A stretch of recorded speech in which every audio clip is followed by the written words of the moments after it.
Subscribe करें और bell दबाएं ताकि कोई खबर रह न जाए।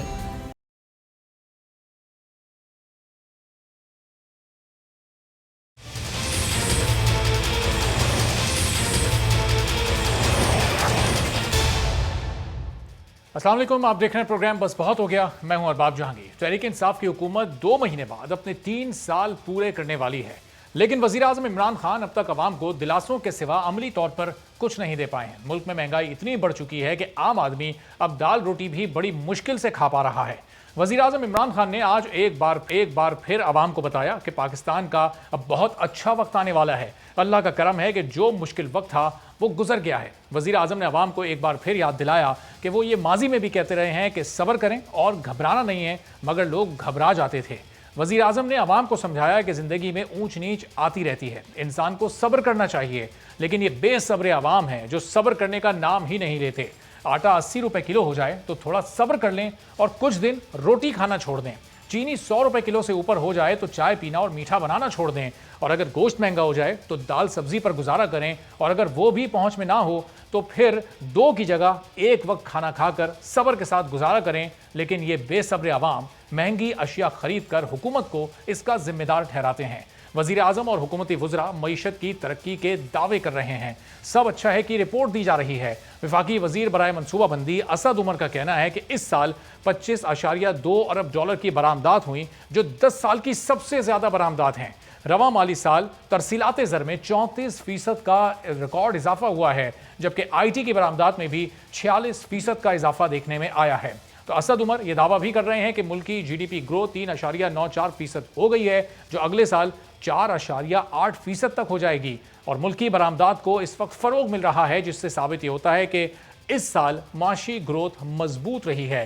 अब वफाकी वजीर मनसूबाबंदी के लिए यहाँ पर सवाल ये पैदा होता है कि माशी ग्रोथ मजबूत होने का फ़ायदा और इसके समरात आवाम तक कब पहुँचेंगे, फूड इन्फ्लेशन से उनको कब निजात मिलेगी। असद उमर ने कोरोना की पोल्ट्री की सनत जो मुतासिर हुई उसको भी कोरोना पर डालने की कोशिश की और मुर्गी के गोश्त की कीमतों में इजाफे का जिम्मेदार कोरोना को ठहरा दिया। लेकिन अगर कॉम्पिटिशन कमीशन ऑफ पाकिस्तान की रिपोर्ट पर एक नज़र डालें तो ये कुछ और ही बता रही है। इस रिपोर्ट में ये वाज़ेह तौर पर लिखा है कि पोल्ट्री का एक नया कातिल अब सामने आया है, और मुल्क भर में मुर्गी के गोश्त और अंडों की कीमतों में जो इजाफा हुआ उसकी बड़ी वजह मुल्क में पोल्ट्री करने वाली 19 बड़ी कंपनीज हैं, जिनकी मिली भगत से पोल्ट्री फीड गुज़िश्ता 2 सालों में शदीद महंगी हुई है, और 1 साल के दौरान मुर्गी के गोश्त की कीमतों में 50% तक इजाफा भी इसी फीड के महंगा होने की वजह से हुआ है। तो ये कातिल अभी भी अपनी जगह पर मौजूद है। वज़ीर आज़म दावे करते हैं कि माफियाज के खिलाफ और कातिल्स के खिलाफ वो ये जंग लड़ रहे हैं। अब देखना है कि उनकी ये जंग कामयाब होती है या नहीं, और आवाम को रिलीफ मिल पाता है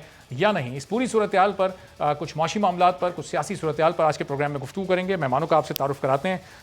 सिद्दीकुल फारूक साहब मुस्लिम लीग नून के सीनियर रहनुमा हमारे साथ मौजूद हैं। पाकिस्तान पीपल्स पार्टी के सीनियर रहनुमा आजिज़ धामरा साहब हमारे साथ मौजूद हैं, और माहिर मौशियात फ़ारूक सलीम साहब भी हमारे साथ मौजूद हैं। गुफ्तगू का आगाज़ सिद्दीक साहब मैं आपसे करता हूँ कि अब ये मुआशी अशारिये आदाद शुमार तो वक्त गुजरने के साथ साथ हुकूमत बता रही है कि बेहतर होते जा रहे हैं, हमारा मुश्किल वक्त गुजर चुका है और अब बेहतरी की जानिब हम चल रहे हैं। तो आप लोगों का जो एतराज़ है कि मईशत बहुत बुरे हाल में थी, वो एतराज़ अब भी बरकरार है या आगे कुछ उम्मीद है आपको इस हुकूमत से बेहतरी की इस मैदान में? बिस्मिल्लाहिर्रहमानिर्रहीम। बहुत शुक्रिया अरबाब साहब। मैं दुआ करता हूँ कि अल्लाह पाक पाकिस्तान के माशी हालात बेहतर करे। हम सुबह उठें तो वाकई इमरान खान के दौर में दूध शहद की नहरें बहें, लेकिन ऐसा है नहीं।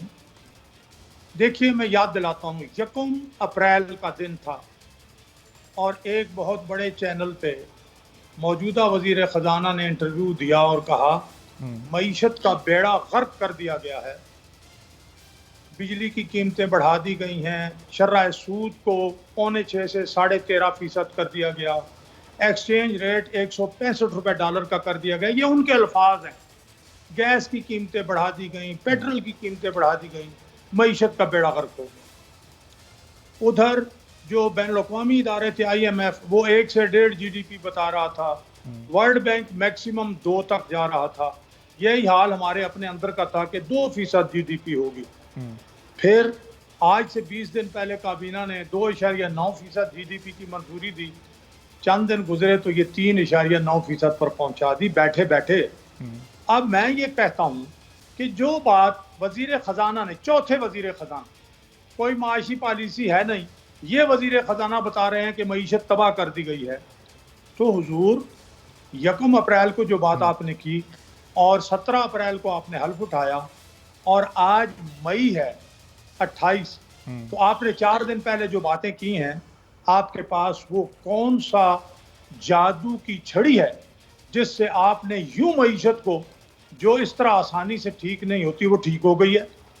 या आपके पास को अलादीन का चिराग आ गया है, या आपकी पॉलिसियां इतनी जबरदस्त, उनमें तसलसल आ गया है? वो सिद्दीक साहब, जादू की छड़ी तो नहीं, जादू की कुर्सी है ना, जिस कुर्सी पर बैठकर उनके ख्यालात बदल गए फौरन। मेरी बात थोड़ी सी सुन लें। जी जी। आज अभी मेरा बेटा आया है, उसने बताया है कि दूध 10 रुपए लीटर आज बढ़ गया है। अच्छा। अब दूध जो 3 साल पहले मैक्सिमम 100 रुपए लीटर था, आज 140 से। सिद्दीक साहब, ये लाहौर की, पंजाब की बात कर रहे हैं आप? मैं पंजाब में इस्लामाबाद की बात कर रहा हूं, यहीं बैठे बैठे। इसी तरह से आटा 75 रुपए किलो लेके आया है वो आज, और ये कहते हैं जी जीडीपी कैसे, सर्विसेज सेक्टर का क्या हाल है? आप बताइए, पॉलिसियां आपकी ठीक हैं, आप ये बताइए कि आपने कितना इंसेंटिव दिया है, आप ये बताइए कि आपने जो शरह सूद बढ़ाई थी, क्या इन्वेस्टमेंट बढ़ी है? आप ये कहते हैं कि जनाब अली फॉरेन रिमिटेंसेस बढ़ी हैं, बाहर से पैसा बहुत आया है। ये बता दीजिए कि सिर्फ सऊदी अरब से कितने पाकिस्तानियों का रोजगार खत्म हुआ है और वो अपने सारे पैसे वगैरह लेके पाकिस्तान वापस आ गए। यूएई से कितने पाकिस्तानी वापस आए हैं?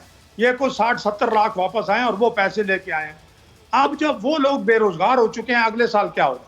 जी धामरा साहब, ये हुकूमत जो आदाद शुमार बता रही है, उससे तो ऐसा महसूस हो रहा है कि साल 6 महीने और लगेंगे और फिर ये मईशत बिल्कुल अपने पैरों पर खड़ी हो जाएगी और आवाम तक भी इसके समरात पहुंचना शुरू हो जाएंगे। एग्री करते हैं आप हुकूमत के इस बयानिए से?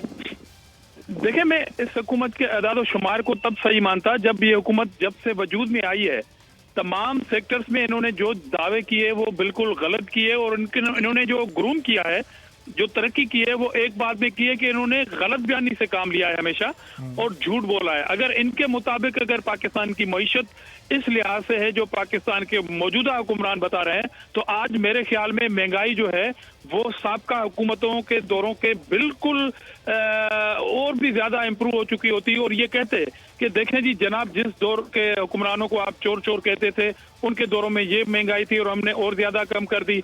आज पेट्रोल की कीमत जो है वो बिल्कुल साबका हुकूमतों से और ज्यादा कम होती। आज दवाई जो है वो आपको साबका दौर के कीमतों से और ज्यादा कम मिलती। मतलब आप ग्राउंड पे आवाम की चीखें निकाल दें और टीवी पे आके आप सिर्फ ये बात कर दें कि पाकिस्तान की मौजूदा हुकूमत ने मईशत में तरक्की की, और आज आपके पाकिस्तान की मईशत की गाड़ी को वो शख्स ड्राइव कर रहे हैं जिन्होंने इस हुकूमत के ऊपर अदम एतमाद किया था मईशत की हुकूमत पे, मगर वो जब से वजीर बने हैं तो तारीफें कर रहे हैं। तो मतलब क्या जस्टिफिकेशन क्या है? अजय साहब, आपके दौर में भी वो वजीर रहे, तो आप लोगों को तो उन पर एतमाद होगा, उनकी पॉलिसीज पर, जब भी आप लोगों ने भी अपने दौर में उनको वजीर लगाया था। देखिए, हमें तो ये गलत करार देते थे ना। मैं ये कह रहा हूं कि जो शख्स अदम एतमाद करता हुआ 2 महीने पहले वो जब वजीर बनता है तो तारीफ करता है। इससे आपको, मुझे और पूरी कौम को पता है कि ये किस तरह की तारीफें हैं। और दूसरी बात यह है कि मौजूदा हुक्मरानों की जस्टिफिकेशन क्या है ऑन ग्राउंड। जब ग्राउंड आपकी दवाई सस्ती नहीं, चीनी सस्ती नहीं, आटा सस्ता नहीं, आपका पेट्रोल सस्ता नहीं, डीजल सस्ता नहीं, जिंदगी आपकी महंगी हो चुकी है, महंगाई आपकी आसमान को छू रही है, तो आप किस तरह की दावा करते हैं? ये दावा आप अपने पास रखें। आप ग्राउंड के पाकिस्तानी कौम को तमाम सूरत हाल जो माजी की हुकूमतों हैं उससे भी बेहतर अगर करार दें तो फिर हम मानेंगे, हम आपको अप्रिशिएट भी करेंगे और मुबारकबाद भी देंगे। ठीक है फरूख सलीम साहब, ये दावे किस हद तक सच्चाई पर मबनी है? क्योंकि ग्राउंड रियलिटी जब हम देखते हैं तो हर चीज़ महंगी है, आटा, चीनी, दवाएं, पेट्रोल, और हुकूमत जो दावे कर रही है, जीडीपी ग्रोथ के दावे कर रही है, बरामदात के रिकॉर्ड तोड़ होने के दावे कर रही है, आईटी सेक्टर में तरक्की के दावे कर रही है, तो इन दावों को माने या फिर जो ग्राउंड रियलिटी हमें नजर आ रही है उस पर हम यकीन करें? बहुत अच्छा नुक्ता उठाया है आपने। देखिए, एक मईशत होती है मईशत दानों की, एक मईशत हमने देखी है जो सियासतदानों की है, और एक मईशत है जो 22 करोड़ पाकिस्तानियों की। हुकूमत के दावे हैं और दूसरी तरफ ज़मीनी हकाइक हैं। देखिए, मईशत को अमूमन मईशत दान भी और कभी कभी सियासतदान भी बड़ी पेचीदा, बहुत पेचीदा तरीके से लेके पेश करते हैं। पाकिस्तानियों के लिए, 22 करोड़ आवाम के लिए मईशत बड़ी ही सिंपल चीज। मईशत उनके लिए ये है कि आटे की क्या कीमत चल रही है, चीनी की क्या कीमत चल रही है और मेरा बिजली का बिल क्या आ रहा है। ये 3 चीजें हैं, ये 22 करोड़ पाकिस्तानियों की मईशत है। जवाब और सवाल अगर इनके ऊपर रुख किया जाए तो फिर वो आम आदमी की समझ में आएगा। ये 3.94 कह लें या 8.94 कह लें, इसका आम आदमी से क्या ताल्लुक है? आम आदमी ये सवाल करता है कि 3 साल पहले वो 35 रुपए का किलो आटा लेता था, आज आपने बताया 75 रुपए का किलो है। यानी कि तकरीबन 100% से ज्यादा का इजाफा नजर आ रहा है और ये बड़ा तारीखी इजाफा है। देखिए, पाकिस्तान की 70 साल माशी तारीख में आपको कोई 3 साल का ऐसा दौरानिया नहीं मिलेगा जिसमें आटे की कीमत 100% बढ़ गई हो। इसी तरह 55 रुपए की थी 3 साल पहले, अब वो 22 करोड़ पाकिस्तानी कहते हैं कि जी अब हमें 100 से ज्यादा देना पड़ता है, जिसकी मद में तकरीबन 300 अरब रुपए का टीका लग जाता है। यानी कि 3 साल पहले जो आपकी और मेरी जेब से पैसा निकल रहा था वो टोटल 300 अरब निकलता था और हम अपने मुल्क की चीनी खरीद लिया करते थे जो रिक्वायरमेंट थी। आज वो 600 की है, तो 300 अरब रुपया आपकी जेब को और मेरी जेब को टीका लग गया। अगर आपकी और मेरी जेब से निकला है तो जाहिर बात है कि किसी की जेब में गया भी होगा। अब बिजली बिल आप अपने स्टूडियो का देख लें, अपने घर का निकाल के देख लें, 3 साल पहले वो 10-11 रुपए का यूनिट होता था, आज 23-24 रुपए का यूनिट मिल रहा है। तो आप ये 3.94 को भूल जाएं, आप 5.8 जो PMLN के दौरान था उसको भूल जाएं। इन 3 सवालों का जवाब लेना है कि भाई इस वक्त आटा 100% ऊपर चला गया है, घर में जो आपके बच्चे हैं उनका पेट नहीं भर सकते आप तनख्वाह है। साहब, जब इन 3 सवालों के जवाब लेने के लिए राब्ते किए जाते हैं हुकूमती नुमाइंदों से तो जाहिर है वो वक्त की कमी का बहाना बनाकर फिर वो निकल जाते हैं और जवाब देने के लिए मौजूद नहीं होते। अब ये आप मुझे बताएं कि जो पैसा आप बता रहे हैं कि इजाफी पैसा हमारी जेबों से निकला और किसी की जेब में गया, ये इसका तयन क्यों नहीं हो पा रहा कि ये किसकी जेब में गया है? ये हुकूमत की इंटेंशन नहीं है या हुकूमत कुछ मफादात की बिना पर मजबूर हो गई है ये बड़े बड़े माफियाज के सामने कि चैलेंज तो करते हैं उन माफियाज को लेकिन उनके खिलाफ कोई कार्रवाई नहीं की जाती? कम से कम कामयाबी के साथ कोई कार्रवाई होती तो नहीं दिखाई दे रही जिसका कोई मंतकी अंजाम भी नजर आयो? देखिए, आपने बहुत ही खूबसूरती से अपने सवाल का खुद से जवाब भी दिया है। मैं आपको दो या 3 फिगर्स अगर बता दूं, आटा जो है एक हर पाकिस्तानी बच्चा, बूढ़ा, मर्द और औरत औसतन जो है 25 किलो हम चीनी खरीदते हैं सालाना औसतन के हवाले से। और पहले 55 रुपए की थी तो 22 करोड़ पाकिस्तानी जो हैं वो मिलके 300 अरब की चीनी खरीदा करते थे, अब वो 600 अरब की है, तो जाहिर बात है 300 अरब का टीका लगा। इसी तरह आटे की अगर आप फिगर देख लें तो हम 22 करोड़ पाकिस्तानी मिलके अपनी सारे आटे की जो रिक्वायरमेंट है वो तकरीबन 800 अरब में पूरी कर लेते थे जब 35 रुपए का किलो आटा मिल रहा था। आज वो है वो 1800 अरब पे पहुंच गई, यानी कि 1000 अरब रुपए का टीका लग गया आपको और मुझे, आपकी और मेरी जेब से निकल गया, तो जाहिर बात है कि किसी की जेब में गया। अब हुकूमत जो है वो माफिया का नाम लेती है। अगर हम कहें कि आटे की कीमत क्यों बढ़ गई है, वो कहती है माफिया ने बढ़ा दिया। अगर चीनी की कीमत क्यों बढ़ गई है तो माफिया ने बढ़ा दी। अगर बिजली की कीमत बढ़ गई है तो माफिया ने बढ़ा दी। तो अगर माफिया ये काम कर रही है तो फिर हुकूमत उनके खिलाफ कोई इक़दाम या कदम क्यों नहीं उठा पाती? सही। मैं ये सोचता हूँ कि माफिया वाफिया कोई चीज नहीं है, ये मुझे नहीं समझ आता कि किस बला का नाम है। ये हुकूमत की पॉलिसी का फुकदान है। हुकूमत की पॉलिसीज लेके आनी है कि ये माफिया पैसे न बना सके 22 करोड़ अवाम की कॉस्ट के ऊपर। तो यहाँ पे पॉलिसी नहीं बन रही। और दूसरा जो बड़ा बुनियादी नुकता है जी, और फारूक साहब, ये जो माजी की हुकूमतों पर ये इल्ज़ाम डालने का जो सिलसिला है बिजली की कीमतों से मुतालिक, हमें ये बताया जाता है कि वो माजी की हुकूमत ने बहुत महंगे मुआहदे किए थे इसलिए ये हुकूमत कीमतें बढ़ाने पर मजबूर है। इसी तरह चीनी का बताया जाता है कि वो माजी की हुकूमत सब्सिडी दिया करती थी, अब ये हुकूमत उस सब्सिडी को ख़त्म करके उस सब्सिडी का पैसा ख़जाने में जमा करेगी, तो ये इसलिए कीमत ये बढ़ गई है चीनी की। तो ये जो दावे किए जाते हैं इनमें किस हद तक आपको हकीकत लगती है? देखिए, जहाँ तक बिजली का जिक्र किया जाता है कि उसकी महंगी बिजली खरीदी जा रही है, इसमें कोई शक नहीं कि PTI ने कोई नए मुआहदे नहीं किए।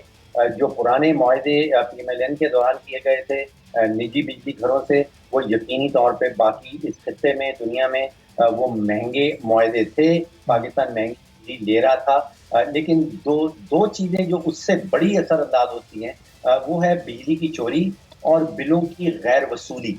यानी कि अगर बिजली की चोरी हो रही है 300 से 400 अरब रुपए सालाना, ना PMLN उस पर कंट्रोल कर पा रही थी और ना PTI कंट्रोल कर पा रही है। इसी तरह बिलों की जो वसूली है वो 90% तक गिर गई है। यानी कि अगर आप 100 रुपए का बिल भेजते हैं पूरी आवाम को, तो उसमें से 90 की वसूली होती है, 10 रुपए मजीद चोरी हो जाती है। और जब जो है वो बिजली की बिलों की वसूली नहीं कर पाती, जो चोरी हो रही है उस पर कंट्रोल नहीं कर पाती, तो फिर उसको मजबूरन जो है वो रेट बढ़ाना पड़ते हैं और नाम लगा देते हैं कि हम IMF मजबूर कर रहा है। IMF किसी सूरत किसी मुल्क को मजबूर नहीं करता।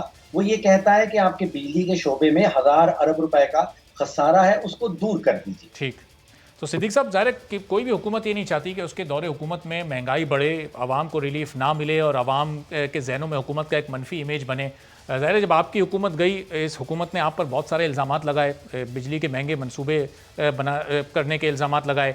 इसके अलावा जो मईशत को आर्टिफिशियली स्टेबल करने का आप पर इल्ज़ाम लगा। कहीं ना कहीं आप भी कुछ लकुनाज और मईशत को बुरे हालों में छोड़कर गए थे, जो इस हुकूमत के लिए मुश्किल हुई ना। इस सब तो मईशत की बदहाली में 100% इस हुकूमत का तो कसूर नहीं है। देखिए, जैसे कहा ना, हुकूमत हर हुकूमत चाहती है, चाहने से क्या होता है, काम भी तो करना है ना। मेरी ये ख्वाहिश हो कि जनाब मेरे सामने महल्लात बन जाएं और दूध शहद की नहरें बह जाएं, तो वो तो इस तरह नहीं, उसके लिए तो मेहनत करनी होगी और अहलियत भी होनी चाहिए। तो इन्होंने आते जो नारे लगाए, अभी आपने अपने इंट्रो में जो भी बातें की हैं वो सारी इनकी थी ना कि हम ये करेंगे ये करेंगे। फिर माफियाज की बात बहुत करते थे, मैं एक एक करके जवाब देता हूं इसका। पहली बात यह है कि ये नालायक हैं। 4 वज़राए खजाना 3.25 साल में तब्दील करने पड़े और सारे नाकाम। वज़रा 10 कहा था, 12-15 हम रखेंगे, 50 से बढ़ गए। खर्चे हम कम करेंगे। बिजली हमें कहते हैं कि जी मुस्लिम लीग नून ने बिजली महंगी जो है वो सौदे की है। भाई हमारा सर्कुलर डेट हमारे दौर में तो 1000 या 1100 अरब था और बिजली का यूनिट 800 रुपए तक भी था। आपका तो 21-22 रुपए यूनिट हो गया और सर्कुलर डेट जो है वो 2800 अरब हो गया, वो भी बढ़ गया, कीमत भी 2.5 गुना बढ़ गई। तो फिर कहीं तो आपकी नालायकी है। दूसरी बात ये करते हैं आर्टिफिशियली। आपके पास सलीम साहब बैठे हैं जो माहिर मईशत हैं। 5 साल तक मईशत को यानी मसनूई आदाद शुमार की बुनियाद पर चलाया जा सकता है। 5 साल तक मसनूई तौर पर चीनी 50 रुपए किलो रखी जा सकती है, गंदम और आटा 35 रुपए किलो रखा जा सकता है। गैस की जो कीमत थी वो क्या 5 साल रखी जा सकती है। डॉलर की कीमत 5 साल मसनूई आखिरी 1 साल का इल्जाम लगाते हैं, आखिरी 1 साल में आप लोगों ने उसको आर्टिफिशियली स्टेबल किया है। मैं अर्ज कर रहा हूँ, मैं अर्ज करता हूँ आर्टिफिशियली करें ना, ये भी करें ना, आवाम को सहूलत दें। ये माफियाज की बड़ी बात करते हैं। अब जब देखते हैं, अभी आपने रिपोर्ट दी, अभी आपके दोस्त हमारे अपना एक पैनलिस्ट ने बताया कि जनाब रिपोर्ट आई है खुद अपनी हुकूमत की कि मुर्गी एक कार्टर जो है वो पैदा हो गया है, वो महंगी मुर्गी अंडे कर रहा है। वो आप देखेंगे तो इमरान खान की बगल के अंदर से निकलेगा वो माफिया, चीनी का माफिया के 600 अरब रुपए जो है कम से कम या 800 अरब रुपए वो अवाम की जेब से इन्होंने निकाल दिए। 300 अरब। तो जितने भी मैं अगर फिक्र भूल रहा हूँ, वो चीनी का माफिया कहाँ बैठा हुआ है, वो भी इमरान खान के दाएं बाएं बैठा है। गंदम का माफिया जो है 1000 अरब रुपए की बात हो रही है, ये कहाँ गया, कहाँ से आया, वो भी इमरान खान के बैठा है। ये अब जो रिंग रोड का माफिया है वो कौन है, वो भी इमरान खान के पास बैठा है।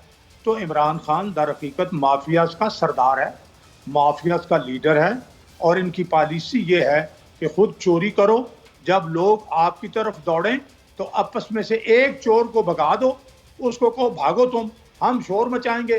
10 चोर जो है वो खुद ही शोर मचाते हैं, पकड़ो चोर, और वो भाग जाता है और चोर इधर चोरों का सरदार बैठा हुआ है। तो ये मिसाल मैंने दी है, आप जब गहराई से देखेंगे तो मेरी बात दुरुस्त साबित हो। सही। लेकिन अब ज़ाहिर है सिद्दीक साहब के अब कुछ हमें इस हुकूमत की मईशत को बेहतर करने के लिए, इस मसले के हल के लिए कुछ तजावीज़ भी दरकार होंगी। दामरा साहब, अगर आपके पास, पीपल्स पार्टी के पास इस मईशत की बिगड़ी सूरत हाल को सुधारने के लिए हुकूमत के लिए, चूँकि माजी में आप लोग हुकूमत में रह चुके हैं, सिद्दीक साहब आपकी तरफ आता हूँ। अगर दामरा साहब से पहले पॉइंट ले लूँ, फिर फारूक साहब के साथ फिर आपकी तरफ में आता हूँ। तो दामरा साहब, क्या तजावीज़ हैं इस मईशत की बेहतरी के लिए आपके और पीपल्स पार्टी के पास? देखिए, पहली बात तो आप इस हुकूमत के लिए तजावीज़ की बात कर रहे हैं, जिस हुकूमत के लिए जब पहले वजूद में आई थी तो कौमी असेंबली में तमाम अपोजिशन लीडरान की स्टेटमेंट निकाल के आप देखें कि अपोजिशन ने ही ऑफर दी थी कि मईशत पे हम सीओडी करने के लिए तैयार हैं। अपोजिशन ने ही कहा था कि कदम बढ़ाओ इमरान खान, हम तुम्हारे साथ हैं।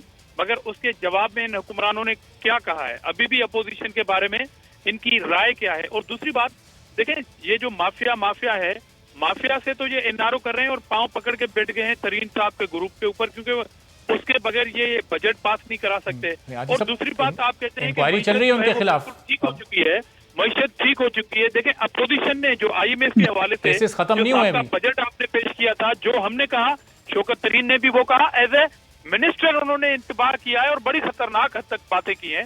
तो पहले तो ये वो अपना मामला ठीक करें। और दूसरी बात, अगर मईशत ठीक है तो आप कह रहे हैं कि हम इतनी बड़ी महंगाई के बाद मुलाजमीन की तनख्वाह 10% बढ़ाएंगे। भाई, मईशत ठीक हो चुकी है, आप तो 50% बढ़ाएं, क्योंकि इस महंगाई के तूफान में आपने तो कहा था कि हम इंपोर्ट और एक्सपोर्ट में बड़े खुद कफील हो गए। आप तो सऊदी अरब से खैरात लेके आ गए चावल। आगाज, ये नुक्ता आगाज है, वो ये नहीं कह रहे कि मईशत ठीक हो गई है। अब मईशत अपनी बहाली की तरफ जा रही है, अब बूम करेगी। तो वो जब बूम करेगी तो शायद वो आपकी ये तजवीज माने भी 50% तनख्वाह बढ़ाने वाली। मैं इस बात को मानूं क्यों, क्योंकि इन्होंने जब से आए गलत बयानी, नाकामी का इन्होंने जो है वो ढंढोरा पीटा है। दूसरी बात, मईशत जब तक ग्राउंड पे नजर आएगी, मेरे इस मुल्क का कॉमन जो आदमी है, जब वो खुशहाल नहीं आएगा, तब तक मैं इनकी मईशत ठीक होने की बात क्यों करी। क्योंकि इनका जो वजीर दाखिला है शौकत तरीन, उन्होंने बड़ी खतरनाक हद तक बातें की हैं। उन्होंने आईएमएफ पर अदम एतमाद किया है। तो ये तो खतरनाक सूरत हाल इनके वजीर खजाना ने कही है। तो मईशत को ठीक होने वाले इनके जो बात है वो सिवाय झूठ के और फ्रेब के, और मैं ज्यादा क्या तबसरा कर सकता हूँ। सही, लेकिन वो उस वक्त वजीर खजाना नहीं थे। वजीर खजाना बनते ही बार बार याद दिला रहे हैं कि उनके ख्यालात फिर तब्दील हो चुके हैं। नहीं, उन्होंने वजीर खजाना के बाद की जो प्रेस कॉन्फ्रेंस की है, मैं उसकी बात कर रहा हूँ। अच्छा, जो पहली प्रेस कॉन्फ्रेंस उन्होंने की, ठीक है। तो फरूख सलीम साहब, ये ज़ाहिर शौकत तरीन साहब, असद उमर साहब जो ये हकाइक पेश कर रहे हैं, अवाम की एक मईशत होती है, आपने बताया वही मईशत सबसे ज़्यादा इंपॉर्टेंट है। ये फूड इन्फ्लेशन पर हुकूमत क्यों काबू नहीं कर पा रही है? ये जो जिन चीज़ों की कीमतें बढ़ गई, ज़ाहिर हमने माजी में भी देखा, लेकिन इस हद तक कभी नहीं बढ़ी। इस बार जो ये कीमतें बढ़ी हैं, ये वापस आना क्या मुस्तकबिल करीब में इस हुकूमत के लिए खुद एक चैलेंज होगा? इस चैलेंज को पूरा कर सकेगी हुकूमत आपकी नज़र में? इसका जवाब तो नफी में आता है कि बहुत सारी चीज़ों की जो कीमतें बढ़ी हैं, उनकी कीमतें बढ़ने की वजह जो है वो कहते हैं इनपुट कॉस्ट। यानी अगर आप बिजली की कीमत बढ़ाएंगे तो यह जाहिर बात है कि बिजली से जो चीज़ बनाई जाएगी उसकी कीमत महंगी निकलेगी। अगर आप खाद की कीमत बढ़ाएंगे तो जो ज़राअत के शोबे से जो चीज़ें निकलती हैं वो महंगी निकलेंगी। अब खाद की कीमत बढ़ा देना, सपोर्ट प्राइस गंदम की बढ़ा देना, बिजली की कीमत बढ़ा देना, पेट्रोल डीजल की कीमत बढ़ा देना, तो ये सब काम तो हुकूमत खुद से कर रही है। तो एक बहुत बड़ा जो चंक है महंगाई का, वो तो हुकूमत खुद से क्रिएट कर रही है। लेकिन एक बड़ा बुनियादी नुक्ता मैं आपके सामने रखना चाहता हूँ, और दुनिया में समझा जाता है कि जिस मुल्क में सियासी अदम इस्तेहकाम रहता है, उस मुल्क की जो मईशत है वो सीधे रुख नहीं चल पाती। अब आप हमारे यहाँ जरा सियासी मैदान पे गौर कीजिए कि कितनी जबरदस्त जो है वो जंग चल रही है। मतलब सियासत नहीं है यहाँ, तो इंतकाम और नफरत की जंग शुरू हो गई है। ना हुकूमत कोई पॉलिसीज बना रही है, और जो दूसरा पहिया है हमारी जमहूरियत का, जो अपोजिशन है, ना अपोजिशन कोई सियासत कर रही है, वो भी इंतकाम और नफरत की सियासत में डूबी हुई है। वो कोई सोल्यूशन सामने ला रहे हैं। देखिए, हमारा जो जमहूरी ढांचा है उसकी जिम्मेदारियां दो ग्रुप्स पे पड़ती हैं। एक हुकूमत पार्टी है जिसने पॉलिसीज लेके आनी है, और एक ऑपोजिशन है, उसका दूसरा पहिया। ठीक है। और फरूख साहब, फिर ये पॉलिसीज होनी क्या चाहिए? ये आपसे भी कुछ तजावीज़ मैं लूंगा, फिर सिद्दीक आऊँगा, और फिर कुछ सियासी मामलात पर भी सिद्दीक साहब और आजिज़ हमरा साहब से गुफ्तगू करनी। एक छोटा सा ब्रेक लेते हैं, वापस आते हैं, फिर मजीद गुफ्तगू करते हैं।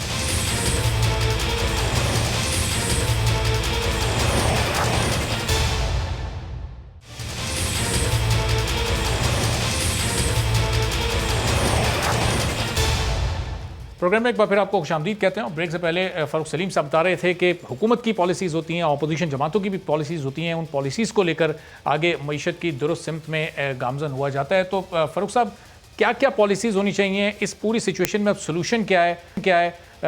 वजारत ख़जाना को इस वक्त कौन से ऐसे आम स्टेप्स उठाने की ज़रूरत है कि मुस्तकबिल करीब में फिर हमारे मुआशी हालात बेहतर हो सकें? आप अपनी बात मुकम्मल कर लीजिएगा, फिर सिद्दीक साहब की तरफ जाता हूँ। देखिए, 2018 में जो मंशूर सामने आए थे पीपल्स पार्टी का, PMLN का, PTI का, मैंने उन पे लिखा भी था और तीनों का तजिया किया। उसमें से सबसे खूबसूरत और सबसे बेहतरीन मंशूर जो था वो पीटीआई का था, और उसमें उन्होंने मुल्क के 5 बड़े प्रॉब्लम्स की निशानदेही की और बाद में उन प्रॉब्लम्स का हल भी लिखा गया। तो इस लिहाज से मैं कहता हूं कि पीटीआई का मंशूर जो है वो सब जमातों के मुकाबले में सबसे बेहतरीन था। तो पीटीआई के जो इस वक्त हुक्मरान तबका है उनको मालूम है कि पाकिस्तान में क्या कमजोरियां हैं, उनको के हल भी मालूम है, लेकिन 3 साल से उनके ऊपर अमल दरामद क्यों नहीं कर पा रहे? क्या इनका फोकस सिर्फ और सिर्फ इंतकामी सियासत पे है और इकोनॉमी के ऊपर बिल्कुल फोकस ही नहीं हो रहा, या फिर इनके पास कोई टीम ऐसी काबिल फरूख साहब, नहीं? क्या ये तो वजह नहीं है इसकी कि वो मंशूर चूंकि पीटीआई का था और अब पीटीआई में बहुत सारे ऐसे लोग जो पीटीआई के शुरू से नजरियाती तौर पर साथ नहीं थे, बाद में सिर्फ इलेक्शन के लिए और इलेक्शन जीतने के लिए, हुकूमत बनाने के लिए शामिल हुए, तो वो उनका मंशूर ही तब्दील हो गया, उनकी आइडियोलॉजी ही चेंज हो गई? आइडियोलॉजी जरूर चेंज हो सकती है, मंशूर तो 2018 का अभी भी वही मंशूर है। उसी में ये सारी चीजें लिखी हैं। वज़ीर आज़म साहब ने कहा था कि अब हम सीख रहे हैं, लेकिन मेरा ये कहना है कि ये तो आपके मंशूर में सब कुछ लिखा है ऑलरेडी कि कमजोरियां क्या हैं और उन कमजोरियों के हल क्या हैं। एक प्रॉब्लम जो मुझे नजर आ रहा है, अभी जिक्र भी किया गया, आप देखिए कि तकरीबन 33 मंथ्स गुजरे हैं, 33 महीने गुजरे हैं, उसमें 4 वजीर खजाना आए हैं, 5 जो हैं वो सेक्रेटरी फाइनेंस आए हैं, 4-5 SECP के चेयरमैन जो है वो बदले गए हैं, 4 या 5 बोर्ड ऑफ इन्वेस्टमेंट के जो चेयरमैन है वो बदले गए हैं। तो वो एक तरीका कार है मुल्क की वजारत खजाना को चलाने का, मुल्क की मईशत को चलाने का। ये कोई दुकान या खोखा नहीं है कि हर 5-6 महीने के बाद उसका मालिक बदल दें। देखिए, एक तरीका कार है वजारत खजाने को चलाने का।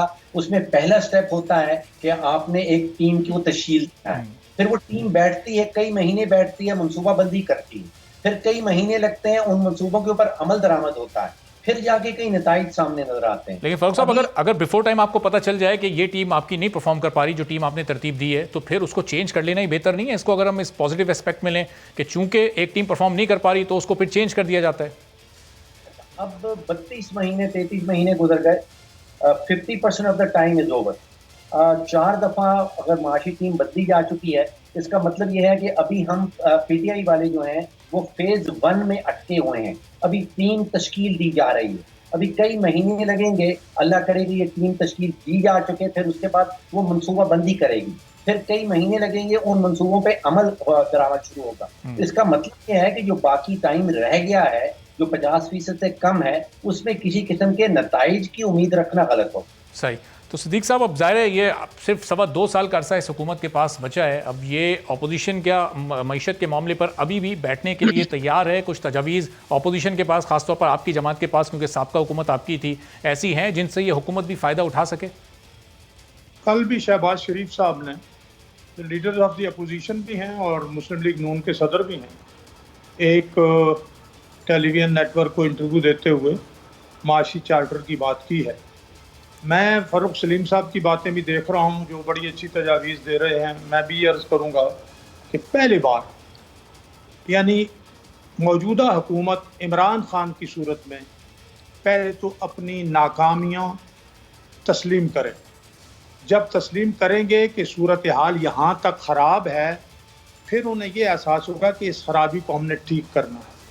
दूसरी बात यह है कि इंतकामी कार्रवाइयाँ बंद करें। ये जो अपने लिए तो रातों रात नैब आर्डीनेंस जो है, सदारती आर्डीनेंस ले आते हैं और ये कहते हैं हम नहीं छोड़ेंगे अपोजिशन को, और अपना जब जहांगीर तरीन से ख़तरा हो तो अपनी पार्टी के जो हैं वो एक सेनेटर अली साहब जो हैं उनको उनसे इंक्वायरी कराएं और अपोजिशन पर इल्ज़ाम लगा कर 2-2 साल जेल में भेज दें। तो ये सारा काम इन्हें ख़त्म करना होगा। ये जब काम ख़त्म होगा तो इसके साथ साथ उन्होंने पॉलिसियों का तसलसल भी देना कि ये पॉलिसियाँ जो हैं उनमें तसलसल होना चाहिए और वो अपोजिशन को साथ लेकर चलेंगे, टीम उनके साथ बैठकर बनाएंगे। तो क्या इनमें इतना हौसला, इतनी सलाहियत, इतनी लियाकत है? अगर ये कर सकेंगे तो अगले 1.5 साल में कुछ बेहतरी आएगी। लेकिन इनकी जो अना है और इनकी जो नालायकियाँ हैं, उनसे तवक्को नहीं है कि वो ये सारे काम कर सके। लेकिन सिद्दीक साहब, ज़ाहिर इंतकामी सियासत की जब आप बात करते हैं, वो कहते हैं कि हम ये को नहीं छोड़ेंगे, उसके पीछे पूरी एक तारीख भी तो है। हर दौरे हुकूमत में हमारे मुल्क पर IMF से लिया हुआ कर्जा बढ़ता रहा, कोई हुकूमत ऐसी नहीं आई जो उस कर्जे को कम करने में कामयाब हो सकी हो। हर एक को 5 साल, पिछली 2 हुकूमतों ने अपने 5 साल पूरे किए। क्या वजह थी कि इस कर्जे को ना आप लोग कम कर सके, ना पाकिस्तान पीपल्स पार्टी कम कर सकी? देखिए, कर्जे तो लिए जाते हैं, लेकिन देखना यह है कि उन कर्जों का इस्तेमाल ठीक किया या नहीं किया। क्या हमने इंफ्रास्ट्रक्चर बनाया? क्या हमने बिजली 12,000 मेगावाट बनाई? फिर हमने जो सी पैक है वो इन्हीं की हुकूमत के वजीर मनसूबाबंदी खसरो बख्तियार ने प्रेस कॉन्फ्रेंस करते हुए कहा था कि $24 बिलियन के प्रोजेक्ट्स मुकम्मल हुए।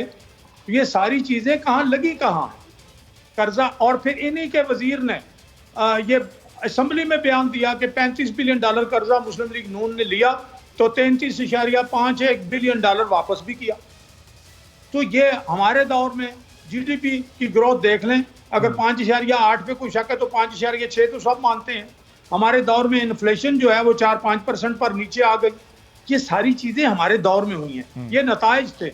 अशियाए रोजमर्रा चीजों की कीमतें आप देख लें कहाँ थी, डॉलर एक्सचेंज रेट क्या था। तो ये चीजें जो आवाम तक बराह रास्त उनका फायदा पहुंच रहा था, इस दौर में नहीं पहुंचा।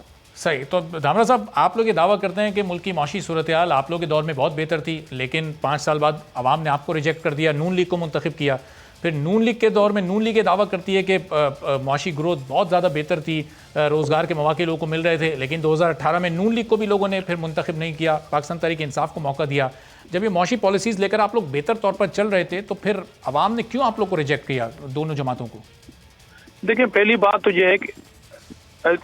तो यह है कि ये हुकूमत का जो रोना धोना इन्होंने शुरू किया है, हम सिंधी में बोलते हैं क्रोधी बार। जो ऐसा बच्चा जो कुछ भी ना समझे, कुछ भी ना जो है वो समझने की कोशिश करे और रोता ही रहे, ये मुझे बताया जाए कि पाकिस्तान की जितनी भी तारीख रही है भुट्टो साहब के बाद, इस मुल्क में आमरीत की हुकूमतें भी रही हैं, कौन सी हुकूमत सूटेबल हालात में पाकिस्तान में आई है? नंबर 1 पीपल्स पार्टी जब लास्ट 5 साल पूरे करके गई, उस वक्त मुल्क में जो दहशतगर्दी का आलम था, जो खौफ का आलम था, वो क्या अभी भी वही है? इन हुक्मरानों को भी उसी सूरत हाल का सामना है? कोरोना तो वबा मिलेगा कि नहीं? जी सब कोरोना वबा का सामना है इनको पिछले सवा साल से हमने हैंडल किया, और मुआशी सूरत हाल इस तरह नहीं थी जो मौजूदा है। मगर इस दौर में आप बिल्कुल सूटेबल हालात हैं, आपको उस तरह की अपोजिशन नहीं है, अपोजिशन आपके साथ ताउन करने के लिए तैयार है। अपोजिशन को कहते हैं कि सवा साल से पूरी दुनिया कोरोना वबा का शिकार है, और मुल्क में भी हम देख रहे हैं अपने ग्रुप बने हुए हैं। कितने अरसे तक लॉकडाउन रहा, मुआशी सरगर्मियां मुअत्तल रहीं। ये कहें कि जी हमें पाकिस्तान की मईशत को संभालने में कोई डिफिकल्टी पैदा हो रही है, तो ये पाकिस्तानी कौम देख रही है और जान रही है कि माजी की हुकूमतों को जिन जिन हालात का सामना था लॉ एंड ऑर्डर हाल के हवाले से, मौजूदा हुकूमतों को नहीं है। हाँ, मौजूदा हुकूमत को इनके अपने पार्टी के अंदर से माफिया से एक बहुत बड़ा झगड़ा चल रहा है, और उनकी दुश्वारियां हैं जिनसे ये पांव पड़ के बात कर रहे हैं, उनके ग्रुपों से बात कर रहे हैं। और अभी क्या हुआ है, चीनी माफिया से बात करने के लिए किसी जज को मुकर्रर नहीं किया गया, अपनी पार्टी के एक सेनेटर को, अली जफर को जो है वो डिप्यूट किया गया कि आप जो है ये इंक्वायरी करें। अच्छी बड़ी बात है। फिर ये तमाम केसेस नेप के निकालो और उसी पार्टी के किसी रहनुमा को लगा दें इस काम से कि जी आप बताएं कि कौन चोरी में मुलविस है या कौन नहीं है। ये कौन सा तरीका है आपका कि आप सो कॉल्ड क्रेडिबिलिटी की बात करें, एहतसाब की बात करें, और अपनी पार्टी के किसी सेनेटर को आप मुंतखब कर दें किसी माफिया के खिलाफ लगने वाले इल्जामात के हवाले से। तो ये तो बहुत बड़ी खराब सूरत हाल है इनकी अपनी। ये सारी माफिया जो है इनसे कनेक्टेड है, और ये बजट पास कराने के लिए उनके पांव पकड़ रहे हैं, उनसे मिल रहे हैं, उनको एनआरओ दे रहे हैं। तो इस सूरत हाल में पाकिस्तान की मईशत जो है वो नहीं संभलेगी। अगर आप सीरियस हैं तो आपको डायलॉग करना पड़ेगा। आपको माजी की तमाम हुकूमतें जिनको एक्सपीरियंस है इस मुल्क की मईशत को चलाने के हवाले से, उनके साथ सीरियसली बैठना पड़ेगा। अगर आप अपनी माफिया से बात करने के लिए तैयार हैं और अपोजिशन से बात करने के लिए तैयार नहीं होंगे, तो मेरे ख्याल में आप सीरियस ही नहीं है तरह से कि आप किस तरह इस मुल्क की मईशत को ठीक करने का इरादा भी रखते हैं या आपकी नीयत है भी कि नहीं। ठीक है, तो फारूक सलीम साहब, ज़ाहिर है पूरी दुनिया में हमने देखा कि बड़ी बड़ी मईशतों को कितना नुकसान पहुंचाया इस कोरोना की वबा ने। पाकिस्तान में भी ज़ाहिर है पाकिस्तान की मईशत तो पहले ही बुरे हाल में थी। किस हद तक इससे नुकसान पहुंचा है और फिर इसकी अब रिकवरी क्या मुमकिन हो सकेगी? क्योंकि हम अब भी देखते हैं कभी लॉकडाउन लग रहा है, कभी हम लॉकडाउन से निकल रहे हैं, कारोबार करने पर पाबंदियां हैं, तो इससे मईशत पर किस हद तक बुरे असरात मुरतब हुए हैं? जी बिल्कुल, आपने जो कहा कि दुनिया भर में पेंडेमिक थी और मईशत जो है इकोनॉमी दुनिया भर की उन्होंने नोज डाइव किया, पाकिस्तान ने भी किया। इसका असर पाकिस्तान पे जाहिर बात है कि गरीब मुल्क है, कुछ ज़्यादा हुआ। यहाँ पे सोचने की बात यह है कि हमारा जो प्राइवेट सेक्टर है वो मैं समझता हूँ कि नहायत कंपेरेटिव है। अगर उसकी इनपुट कॉस्ट जो है, अगर उसकी बिजली का खर्चा, उसकी बिजली का रेट, गैस का रेट, उसके ऊपर टैक्स का जो बोझ है वो बाकी जो खित्ते के ममालिक हैं उनके बराबर कर दिया जाए तो वो किसी भी खित्ते की कंपनी से मुकाबला कर सकती है। अच्छा। हमारे यहाँ सबसे बड़ा बोझ है रियासत के ऊपर वो हुकूमत खुद से है। जैसे मैंने कहा कि सिर्फ 1800 अरब का नुकसान जो है वो पब्लिक सेक्टर एंटरप्राइजेस कर देती हैं। तकरीबन 1000 अरब का नुकसान जो है वो बिजली के शोबे में हो जाता है। तकरीबन 2 से 2.5 बिलियन डॉलर की जो गैस है वो इस मुल्क में चोरी हो जाती है। पिछले साल हमने कतर को कोई 2 बिलियन डॉलर दे दिया। अगर मुल्क के अंदर चोरी खत्म कर दें तो कतर को 2 बिलियन डॉलर देने की जरूरत ही नहीं है। तो यहाँ पे जो इस्लाहात लानी है वो हुकूमती शोबे के अंदर लानी है और बेतहाशा पोटेंशियल है। अगर उसको नुकसान को आधा भी कर दें तो आप सोचिए कि पाकिस्तान में पीएसडीपी हम। और फारूक साहब अगर मुख्तसरन आप 2 जुमलों में बता सकें जिन इस्लाहात का आप जिक्र कर रहे हैं, उन इस्लाहात लाने के लिए ये इस वक्त जो वजारत खजाना ये केपेबल है, कैपेबिलिटी रखती है? देखिए, मैंने शुरू में कहा कि अभी तो 3 तश्कील दी जा रही है, अभी वो फेज 1 है। ये मुल्क को चलाना है। अभी ये 3 तश्कील दी जा चुकी है, ये अच्छी टीम बन जाएगी, फिर ये बैठेगी, इन्हें मंसूबे बनेंगे, फिर महीनों के बाद उसके ऊपर अमल दरामद होगा। तो अभी तो बेतहाशा टाइम चाहिए। अभी टीम तश्कील नहीं, यानी अभी नई टीम तश्कील दी गई, इसको अभी मजीद वक्त देना पड़ेगा। बहुत शुक्रिया फारूक सलीम साहब, सिद्दीकुल फारूक साहब, आजिज धामरा साहब हमारे साथ। एक ब्रेक लेते हैं और ब्रेक के बाद आज एक खास दिन है, यौम तकबीर, और इस दिन क्या हुआ था तफसील से बात करेंगे एक ब्रेक के बाद।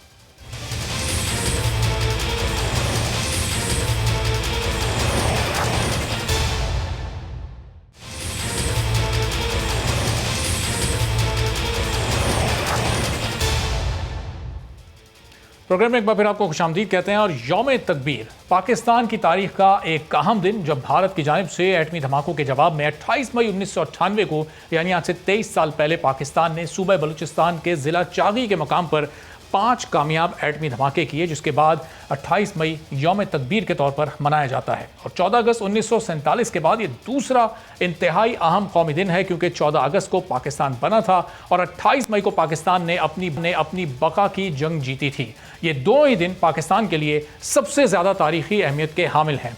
जैसे पाकिस्तान बना और उसके बानी कायद आज़म मोहम्मद अली जिन्ना हैं, तो इस तारीख साज दिन के बानी अगर ये कहा जाए कि डॉक्टर अब्दुल कदीर खान हैं, तो ये कुछ गलत ना होगा।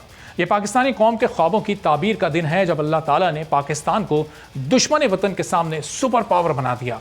28 मई 1998 का दिन पूरी दुनिया के मुसलमानों के लिए भी फ़ख्र का दिन था, जब इस्लामी जमहूरिया पाकिस्तान दुनिया की 7वीं एटमी ताकत और उम्मत मुस्लिमा के ममालिक की पहली एटमी क़ुव्वत बना। डॉक्टर अब्दुल कदीर खान और उनके साथियों ने वतन अजीज़ को नाकाबिल तस्खीर बनाने का ये दिलेराना कदम उठाकर मुस्लिम ममालिक को भी राह दिखाई कि वो भी एक तारीख साज कदम उठाकर दुनिया में फ़ख्र से सर बुलंद कर सकें। पाकिस्तान के एटमी ताकत बनने पर तुर्की, सऊदी अरब, मशरिक़ वस्ता समेत दुनिया के तमाम मुस्लिम ममालिक बहुत ज़्यादा खुश थे और उनकी जानिब से कहा गया कि पाकिस्तान का एटमी क़ुव्वत बनना बिल्कुल ऐसा ही है जैसे हम खुद एटमी क़ुव्वत बन गए हों। 31 दिसंबर 1971 को फ्रांस से रीप्रोसेसिंग प्लांट की खरीद के मुआहदे की तमाम शराइत को तस्लीम करने के बाद सबसे बड़ा मसला $300 मिलियन के इस मंसूबे के लिए सरमाए का हुसूल था। और कहा जाता है कि लीबिया के उस वक्त के हुक्मरान मोहम्मद क़ज़्ज़ाफ़ी ने जुल्फ़िकार अली भुट्टो को न्यूक्लियर प्रोग्राम जारी रखने के लिए ब्लैंक चेक भी दे दिया था। लीबिया, सऊदी अरब, मुत्तहिदा अरब अमारात, कुवैत और इराक़ ने भरपूर माली ताउन किया, जिसकी बदौलत पाकिस्तान एटमी ताकत हासिल करने के काबिल हुआ। पाकिस्तान 1986 तक एटम बम बनाने की सलाहियत हासिल कर चुका था और 11 मई 1998 को भारत ने राजस्थान के सहरा पोखरान में 5 एटमी धमाके करके खित्ते में अमन के तवाज़ुन को बिगाड़ दिया। इसके कई दिन बाद तक पाकिस्तान की तरफ से जब कोई जवाब ना आया तो आलमी सतह पर यह तासुर जन्म लेने लगा कि पाकिस्तान के पास शायद एटम बम है ही नहीं। और उस वक्त के भारतीय वज़ीर दाखिला LK अडवाणी ने पाकिस्तान का मजाक उड़ाया, कहा कि पाकिस्तान की खोखली धमकियां सबके सामने आ चुकी हैं, पाकिस्तान के पास ना कोई एटम बम है और ना ही ये कोई धमाका करेगा।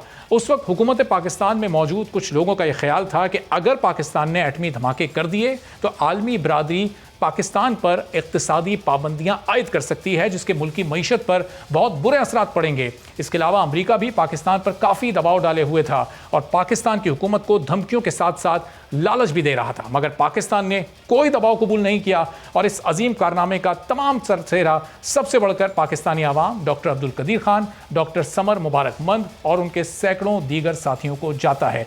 तो उस दिन की कुछ यादें ताज़ा करते हैं। डॉक्टर समर मुबारकमंद साहब हमारे साथ मौजूद हैं, अमजद शुएब साहब दिफाई तज्जियाकार हमारे साथ मौजूद है। बहुत शुक्रिया दोनों मेहमानों का। डॉक्टर समर साहब, बहुत शुक्रिया आपने प्रोग्राम के लिए वक्त निकाला। ये 28 मई 1998 को अगर हम चले जाएं, उससे पहले की जो आप लोगों की जिद्दोजहद रही, बहुत मुश्किल वक्त आया होगा, बहुत सारे दबाव आए होंगे, किस तरह से आपने वो तमाम दबाव बर्दाश्त किए? फिर उस दिन क्या आप लोगों की फीलिंग्स थी जब ये धमाका पाकिस्तान ने कर दिए, तो क्या क्या जज्बा था वो कामयाबी का? देखिए, बात यह है कि ये इतना बड़ा जो एक इवेंट हुआ है पाकिस्तान की तारीख में, ये कोई 2-4-10 दिन की बात नहीं, इसके पीछे 25-30 साल की तैयारी का मसला है, ठीक है। और इसमें डॉक्टर अब्दुल कदीर खान की कंट्रीब्यूशन है, उन्होंने यूरेनियम की एनरिचमेंट की, एटॉमिक एनर्जी कमीशन की कंट्रीब्यूशन है जिसमें एटम बम डिज़ाइन हुआ, एटम बम बनाया गया, और फिर ये सारी साइटें तैयार की जहाँ पे टनल बनी जिसमें ये सारे धमाके हुए। वो भी बहुत मुश्किल काम है, चावी के पहाड़ों में वो काम करना, और कई साल लगे वो टनल्स बनाने में। उसने फिर वो सारे डिटेक्टर्स नस्ब करने, जिससे कि एटम बम जब चलता है तो वो उसको मेजर करते हैं कि उसकी ताकत कितनी है, कितने कम अरसे में वो एकदम पूरी पावर पे गया है एटम बम, और कितनी देर तक वो ताकत बरकरार रही है इससे पहले कि वो फेड आउट हो जाए। ये सारी मेजरमेंट करने के लिए बड़ी मुश्किल इंस्ट्रूमेंटेशन जो है वो एटॉमिक एनर्जी कमीशन ने बना के चावी की सुरंगों में नस्ब की। तो अब जिस वक्त ये 1996 में भारत ने पोखरान में तैयारी करनी शुरू की एटमी धमाका करने की, उस वक्त पाकिस्तान को इसकी खबर मिल गई। अच्छा। और फौरी तौर पर मुझे और मेरी टीम को कहा गया कि आप जाके तैयारी कर रहे हैं कि अगर वो करेंगे टेस्ट तो फिर हम भी कर सकेंगे। अच्छा। हमें करना चाहिए। तो वो उस वक्त ये हुआ कि तकरीबन 1.5 महीना लगा हमें पूरी तैयारी मुकम्मल करने के लिए, टेस्ट के लिए। तो इंडिया ने टेस्ट नहीं किए, वो पीछे हट गया, तो अमेरिका ने उनको प्रेशर दिया, वो पीछे हट गया। तो तैयारी अच्छी बात यह है कि उसमें होबारी हो गई थी, क्योंकि बहुत हैवी केबल्स ले करनी होती हैं, बंकर बनाने होते हैं, बहुत काम होता है। तो सारा उस वक्त हो गया था। जिस वक्त 12 मई और 11 मई को इन्होंने इंडिया में धमाके किए, तो डीसीसी की मीटिंग हुई इस्लामाबाद में, और जिसमें डॉक्टर साहब और मुझे दोनों को मदऊ किया गया बाय ऑन स्पेशल इन्विटेशन, और उसमें फैसला हुआ कि अब हमें ये टेस्ट करनी चाहिए। सही। तो हमें उस वक्त कहा गया कि आप 5-7 दिन में अपना सामान वगैरह सारा पैक कर लें, मुझे कहा गया। और उस वक्त पाकिस्तान की डेलीगेशन गई, उन्होंने जाके अपने दोस्त ममालिक को इन्फॉर्म किया कि हम ये टेस्ट करना चाहते हैं। तो वो जब डेलीगेशन वापस आई 20 मई को, तो मुझे वो है दिल्ली में अपनी टीम को लेकर चावी चला गया। तो हम वहाँ पे रात को 12 बजे पहुंचे 20 मई को।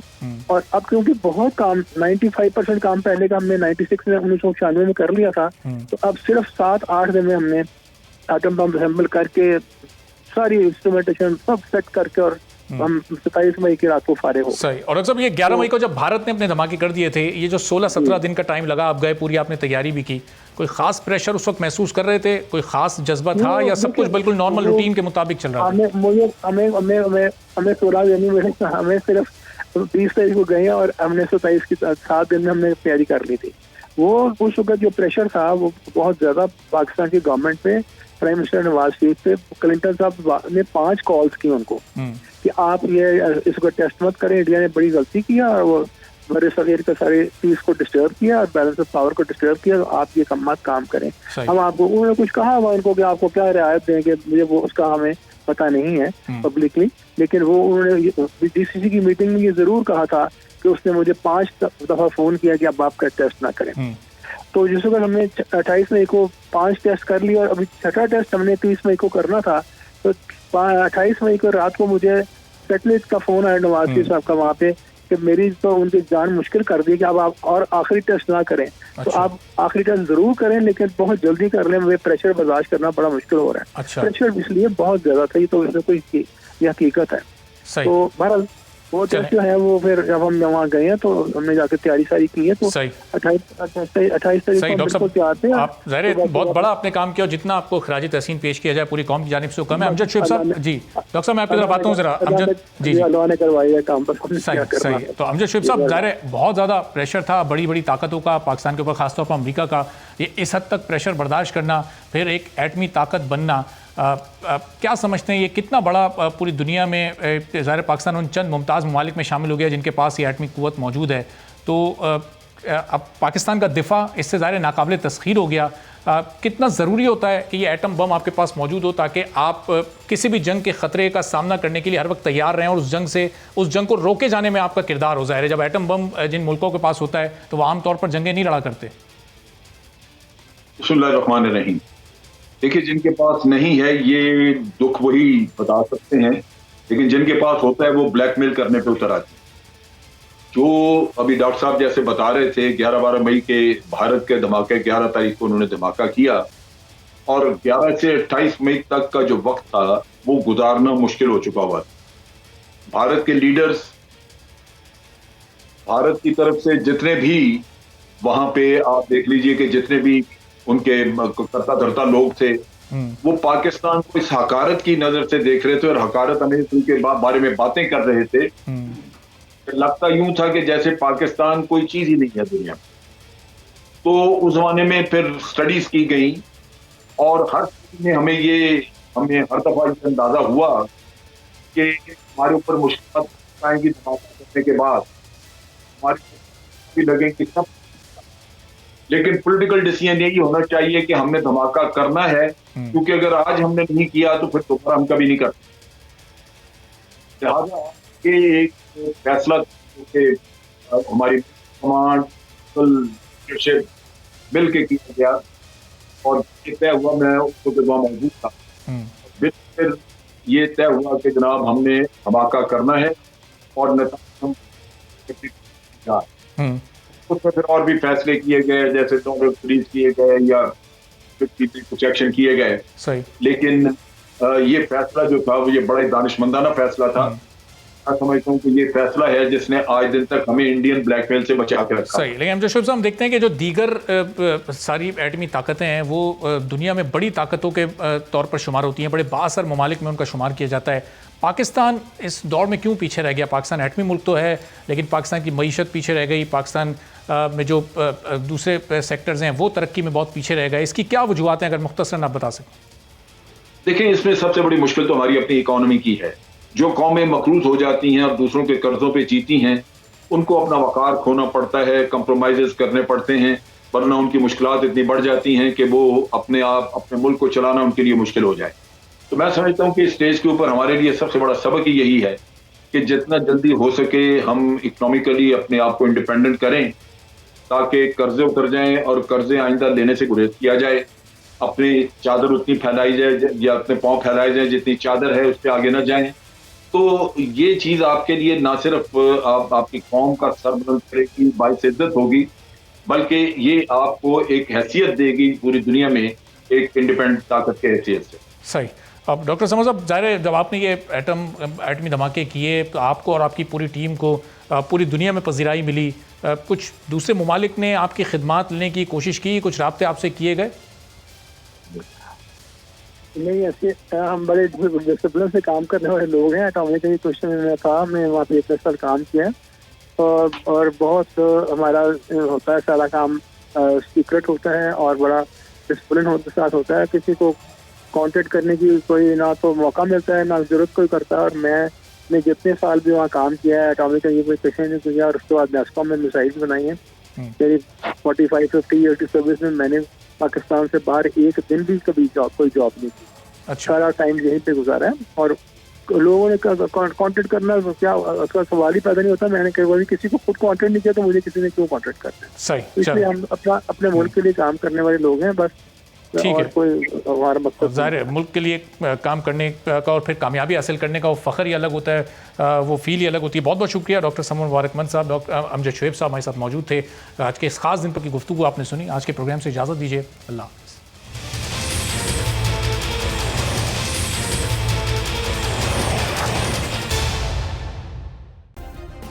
सब्सक्राइब करें और बेल दबाएं ताकि कोई खबर रह न जाए।